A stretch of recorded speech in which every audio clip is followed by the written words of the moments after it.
What's going on, world? My name is Eric D. Seals, and I got a question for you. Have you ever wondered how a $5,000 camera can compete with a $40,000 cinema rig?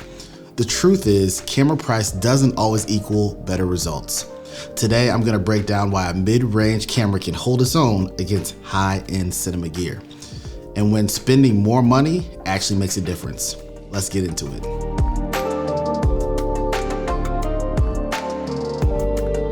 Imagine shooting a cinematic masterpiece on a budget-friendly camera. What if I told you that the difference isn't always as big as you think? Stick around because I'll reveal the key factors that make an affordable camera punch way above its weight class. When it comes to sensors and image quality, the difference between the cheapest camera and the most expensive camera over the last decade or even the last 20 years has gotten closer and closer each year. What you can get out of a camera that's $2,500 or $1,500 is very close to what you're going to see in a $35,000 and $40,000 cameras. There are big differences between those two cameras, but the image sensor is one of the things that is probably the closest among all of them. Most mid-range cameras now feature large sensors with great dynamic range. Color science and proper grading can make the budget camera of any level look cinematic.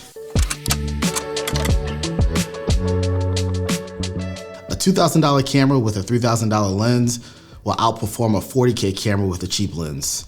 Glass affects sharpness, bokeh, low light performance, and overall image feel. Investing in quality lenses gives more long-term value than upgrading your bodies. With technology moving as fast as it does right now, your camera is going to have features that are missing in the most updated cameras. But your lenses, they're still gonna be good to go. So when you look at investing and making a big difference, they say it's more important to invest more money in your lenses or your glass than your camera body. I can use a camera lens from 1970 and it's still gonna look great today. It's gonna have character, it's gonna have flaws, it's gonna have everything I need to make a unique image. But I don't wanna say I can't use a camera from 1970, I could, but it's gonna have a very unique look. It's not gonna have everything that I need, maybe for some of the commercials or documentary productions that I'm doing. If you truly wanna make a difference and punch way above your weight class on the productions that you're having, it's all about lighting to me. To me, lighting is more powerful than lenses, than the camera body. Set decoration is very important, but really lighting to me is everything. And once you start to understand where to position your cameras, where to get the depth of field, where to get the foreground, middle ground, and background so that you can compose a well cinematic image, you're easily going to start to make your camera look way better than it's supposed to. Also consider your composition, your framing, and your movement. These all make a big impact, much larger than any resolution of the camera. Once you master natural lighting, utilizing small LED setups and lights that you can afford, you're gonna get a pro look on any camera that you use.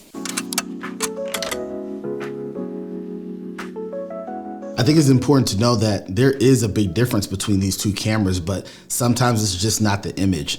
One of the most important things when people are selecting these cameras for their production is the reliability. Cinema cameras overall are ideally going to just have a better build quality. They're not gonna overheat like some of your smaller DSLR or mirrorless cameras. Usually these cameras are going to be larger physically. And the reason for that is because you're going to have a team working on that camera than just a solo operator. So for instance, if I'm a solo operator, I'm working on the FX3, which is a great camera.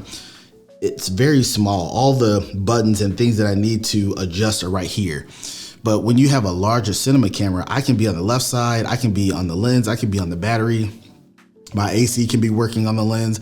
Audio person can be connecting, XLR and time code. It's just a larger camera, makes it a lot easier for multiple people to work on it. The other thing to think about is it's easier to rig up. Now, you'll see people with small cameras rig them up to be very large, but to me that defeats the purpose of having a small camera. Now, I do understand it because I've done it myself. We rig up small cameras because that's a camera that we can afford and we want to make it seem larger. It is true that when you're on productions, sometimes people are expecting a certain camera look and feel. It's like the look test. But the positive about having these larger cinema camera rigs is they're already built out.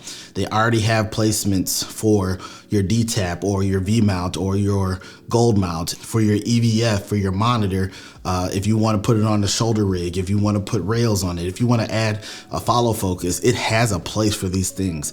And so when I think about the biggest difference between a 5K camera and a 40K camera, it's not the image, it's more so the function of it.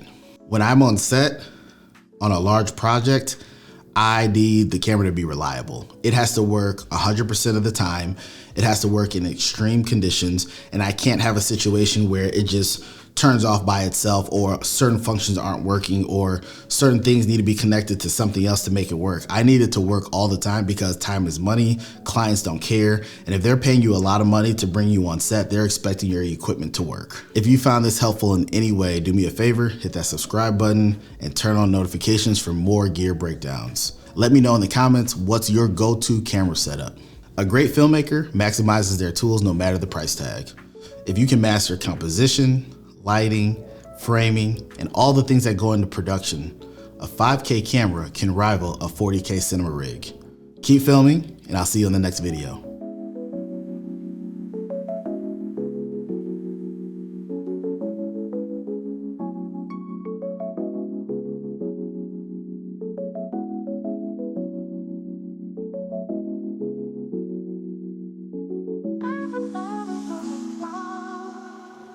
Hi, I'm Eric Seals. I'm the tape man, cameraman.